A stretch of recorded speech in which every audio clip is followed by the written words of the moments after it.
মেসেজের এই 3টে সেটিংস অবশ্যই করে নিন, যেটা কিন্তু আপনার অনেক কাজে আসতে পারে। ভীষণ গুরুত্বপূর্ণ বিষয়, ভীষণ গুরুত্বপূর্ণ মেসেজের এই সেটিংসগুলো আজকে আপনাদের সামনে তুলে ধরবো, যেটা আপনাদের কিন্তু ভীষণ কাজে আসতে পারে আগামী দিনে। সেটা কিভাবে করবেন, কোন কোন অপশনগুলো আপনারা সেট করবেন, চলুন দেখে নিই। প্রথমে আপনারা গুগল মেসেজ প্লে স্টোর থেকে ইনস্টল করে নেবেন, নিয়ে ওপেন করবেন। ঠিক তারপরে উপরে প্রোফাইল আইকন আছে, এই প্রোফাইল আইকনে ক্লিক করবেন। এখান থেকে দেখুন মেসেজ সেটিং, এখানে ক্লিক করবেন।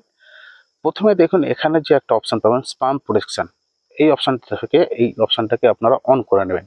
তাহলে স্পাম যে মেসেজগুলো আসে সেগুলো কিন্তু গুগল থেকেই সেই মেসেজের প্রোটেকশনগুলো কিন্তু আমাদেরকে দিয়ে থাকবে, এই অপশনটা যদি আপনি অন করে রাখেন। এখানে আমি স্ক্রিনশট নিয়ে বাংলা ট্রান্সলেট করে দেখাচ্ছি, একটু দেখে নেবেন।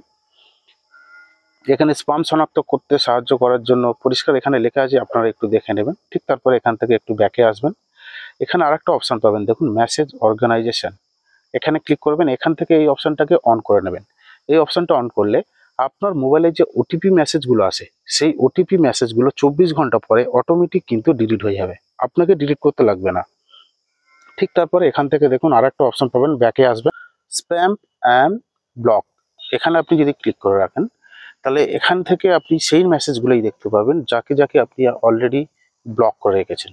যাদের যাদের ব্লক করে গিয়েছেন সেই সব ব্যক্তি যদি কোনো মেসেজ করে, সেই মেসেজগুলো কিন্তু এখানে দেখতে পারবেন।